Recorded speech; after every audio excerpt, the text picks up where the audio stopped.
खोए हुए भाव के साथ लू शांग ने अपना हाथ झेंगयू के करीब लाना शुरू किया। हमारे लड़के ने अपनी उंगली से उसके माथे को छुआ और धीरे धीरे उसकी ऊर्जा उसके शरीर में प्रवेश करने लगी। यह महसूस करते ही उसकी आंखें आश्चर्य से चौड़ी हो गईं क्योंकि उसे नहीं पता था कि क्या हो रहा है। लू शांग की ऊर्जा उसके शरीर में प्रवेश कर गई और यह पूरे ग्रह पर कई बिंदुओं को इंगित करने लगी। एक नक्शा बनाते हुए यह देखते ही उसकी आंखें भ्रम में चौड़ी हो गईं, जिससे वह सदमे में आ गई। एक गंभीर नजर से लू शांग ने खुलासा किया कि यह नीले तारे पर सभी ऊर्जा क्रिस्टल का वितरण मानचित्र था। नीचे छिपे हुए खनिज के भंडार थे। झेंगयू का ध्यान एक आश्चर्यचकित भाव के साथ हमारे लड़के पर केंद्रित था। वह मदद नहीं कर सकी लेकिन आश्चर्य करती रही कि क्या यह नक्शा वास्तव में चिह्नित करता है कि सभी ऊर्जा क्रिस्टल कहाँ थे, यह महसूस करते हुए कि वहां खनिज भंडार भी थे। लू शांग उसके पास गया और जब उसकी आंखें शांति से चमक रही थीं, तो उसने मुस्कुराते हुए पूछा कि क्या वह कुछ अतिरिक्त यात्राएं कर सकती है और उसे यथासंभव ऊर्जा क्रिस्टल इकट्ठा करने में मदद कर सकती है। उसने ऊर्जा क्रिस्टल का एक हिस्सा रखने का इनाम देने का वादा किया। यह सुनकर झेंगयू चुपचाप सोचने लगी। उसने अपनी मुट्ठी अपनी हथेली पर मारी, लू शांग के सामने झुकी और दृढ़ संकल्प से भरी अभिव्यक्ति के साथ लू शांग के भरोसे को धोखा न देने की कसम खाई। उसकी आंखें जिज्ञासा से चमकने लगीं। उसके लिए यह अविश्वसनीय था कि नीले ग्रह में ऊर्जा क्रिस्टल के इतने सारे भंडार थे। वह नहीं जानती थी कि लू शांग को यह कैसे पता था, क्योंकि गाइड भी अनजान था। एक आश्वस्त नजर से उसने सोचा कि अगर लू शांग ने उसे इतना महत्वपूर्ण काम सौंपा है तो इसका मतलब यह होगा कि उसे उस पर भरोसा है। एक ईमानदार स्वर के साथ उसने जाने का फैसला किया। एक और सेकंड बर्बाद किए बिना वह कूद गई और समुद्र में डूब गई। लू शांग उसे चुपचाप देखने लगा। उसकी आंखें शांति से चमकने लगीं। वह जानता था कि वह जल्द ही नीले ग्रह को छोड़ देगा और ऊर्जा क्रिस्टल और मिथक लोहा, मिटोरो और मिथक चांदी के भंडार के नक्शे साझा करके उसने माना कि यह पूरे ग्रह को लाभ पहुंचाएगा। एक मुस्कान के साथ हमारा लड़का स्नोई के पास से गुजरा और यह सुनकर फुसफुसाने लगा। उसकी आंखें प्यार से चमकने लगीं, जिससे वह टमाटर की तरह शर्मा गई।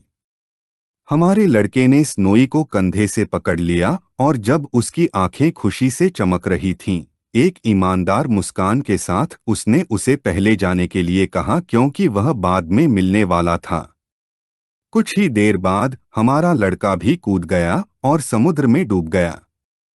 स्नोई ने अपने हाथों को अपनी छाती पर रखा और चुपचाप हमारे लड़के को देखने लगी। स्नोई की आंखें प्यार से चमकने लगीं और वह शर्माने से खुद को रोक नहीं पाई, यह महसूस करते हुए कि लू शांग वास्तव में मजबूत हो रहा था।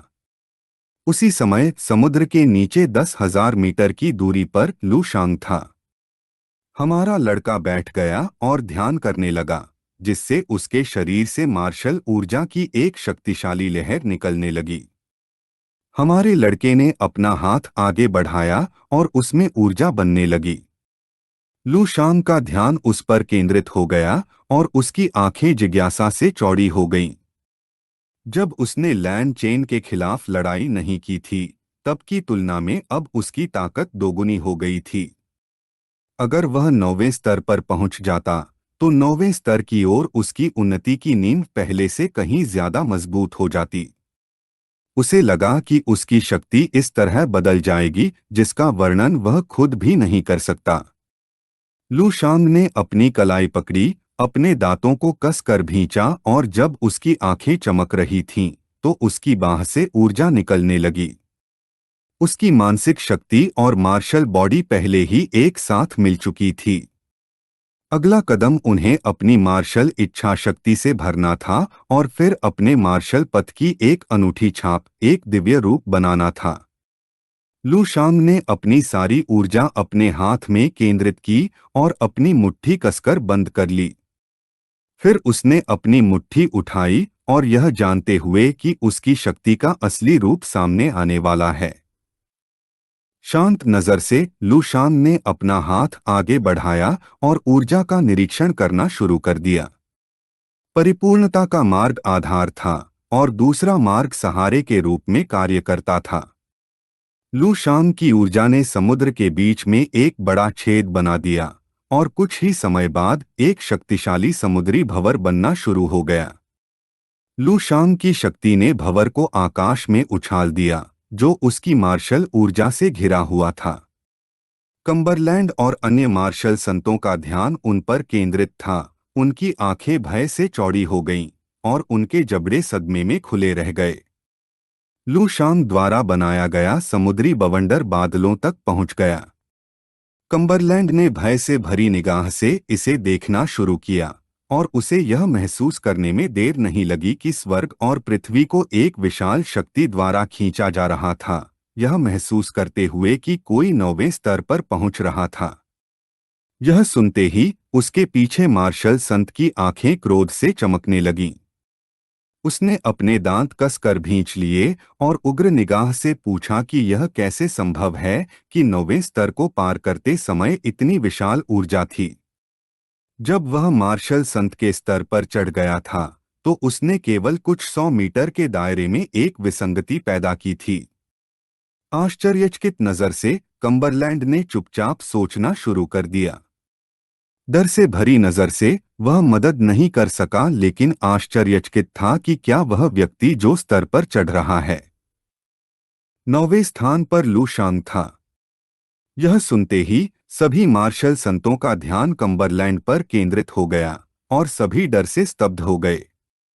कम्बरलैंड ने जमीन की ओर देखना शुरू कर दिया और सोचा कि इस जगह को जल्दी से साफ करना सबसे अच्छा है, क्योंकि उन्हें इन मामलों में शामिल होने का कोई अधिकार नहीं है।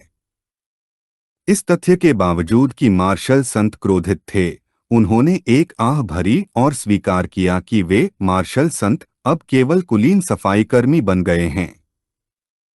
उसी समय लू शांग ने अपनी आंखें बंद कर लीं और ध्यान केंद्रित किया, जिससे उसकी मार्शल ऊर्जा और अधिक शक्तिशाली हो गई। लू शांग खड़ा हो गया और उसके शरीर से एक शक्तिशाली ऊर्जा निकलने लगी। वह महसूस कर सकता था कि यह पहले से ही यहाँ है। लू शांग ने और भी अधिक ध्यान केंद्रित किया और अपनी ऊर्जा को चैनल करना शुरू कर दिया। उस क्षण एक शक्तिशाली दानव की आकृति दिखाई दी। उसने अपनी बाहों को पार किया और चुपचाप हमारे लड़के को देखने लगा। लू शांग की ऊर्जा उसके चारों ओर घूमने लगी और ध्यान से देखने पर उसने पाया कि दानव गायब हो गया था। उसकी आंखें भ्रम से भर गई थीं, क्योंकि उसे नहीं पता था कि क्या हो रहा था या वह कहाँ विफल हो गया था। उसने हार न मानने का फैसला किया, अपनी मुट्ठियां भींच लीं और जब उसकी आंखें क्रोध और दृढ़ संकल्प से चमक रही थीं, तो उसने फिर से प्रयास करने का फैसला किया। लेकिन कुछ ही देर बाद उसके शरीर से निकलने वाली ऊर्जा फिर से गायब हो गई। लू शांग का ध्यान उस पर केंद्रित हो गया और उसकी आंखें आश्चर्य और भ्रम से भर गईं। उसे विश्वास नहीं हो रहा था कि वह फिर से विफल हो गया है। एक उग्र अभिव्यक्ति के साथ उसने फिर से ध्यान केंद्रित किया और एक बार फिर प्रयास करने का फैसला किया। संत लू शांग ने अथक प्रयास जारी रखा और कई घंटों के बाद हमारा लड़का थककर जमीन पर गिर पड़ा। उसे नहीं पता था कि यह काम क्यों नहीं कर रहा था, न ही यह कि गलती कहाँ थी। लू शांग का चेहरा पसीने से भरा हुआ था और उसकी आंखें थकान से भरी हुई थीं। उसने एक आह भरी और चुपचाप सोचने लगा, जवाब खोजने की कोशिश कर रहा था। शांत भाव से सोचते हुए लू शांग का ध्यान अपने हाथ पर केंद्रित हो गया और उसकी आंखें भय और आश्चर्य से चौड़ी हो गईं। उसका मार्शल मार्ग, उसका मार्शल रूप, सब कुछ उसकी इच्छा के अनुसार बनाया गया था, और फिर भी यह काम नहीं कर रहा था। समुद्र का तल अजीब मछलियों से भरा हुआ था जो उस क्षेत्र में घूम रही थीं। इन दिनों के दौरान संत लू शांग लगातार कोशिश कर रहे थे और चिंतन कर रहे थे। लू शांग वापस जमीन पर बैठ गए, अपनी आंखें बंद कर लीं और ध्यान करने लगे, जबकि उनके शरीर से ऊर्जा का प्रवाह निकल रहा था।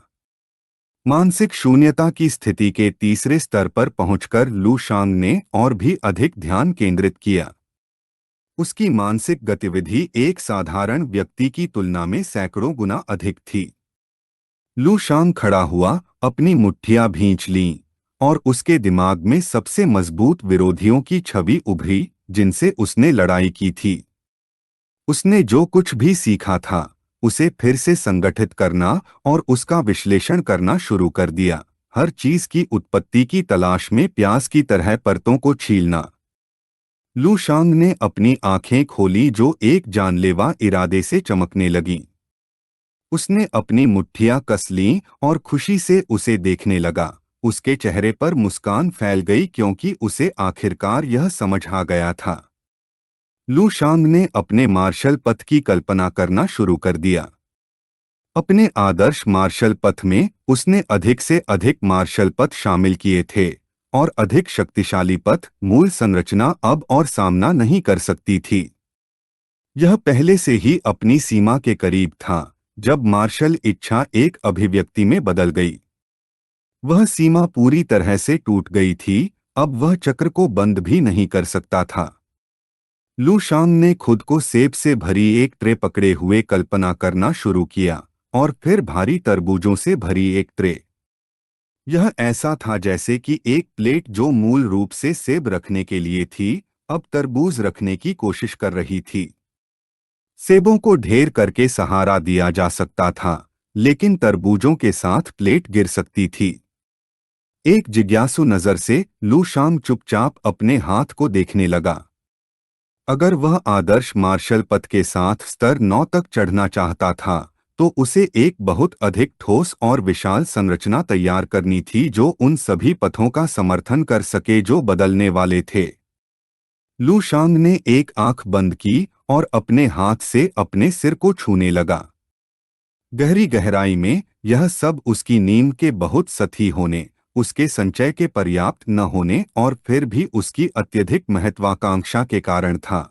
इसलिए वह नहीं जानता था कि वह आसानी से इतिहास में एक अभूतपूर्व रास्ता कैसे बना सकता है।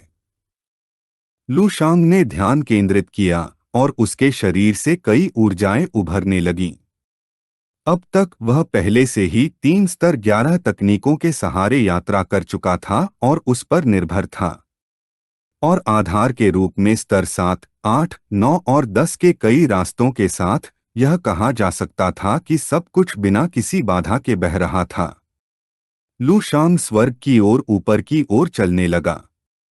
अब वह वास्तव में अपना रास्ता बनाने की कोशिश कर रहा था और कोई भी रास्ता नहीं बल्कि एक बेजोड़ रास्ता जो स्तर 11 को भी पार करने के लिए सोचा गया था। स्तर 12 और 13 पर लक्ष्य रखते हुए उसे नहीं पता था कि क्या करना है। तभी किसी ने उसे सपनों की दुनिया में जाने के लिए कहा। यह सुनकर लू शांग की आंखें क्रोध और भ्रम से चमकने लगीं क्योंकि उसे नहीं पता था कि क्या हो रहा है। इस वीडियो का अंत है। अगर आप लोग अगला भाग देखना चाहते हैं तो हमारे चैनल को सब्सक्राइब करें, वीडियो को शेयर करें और लाइक करें।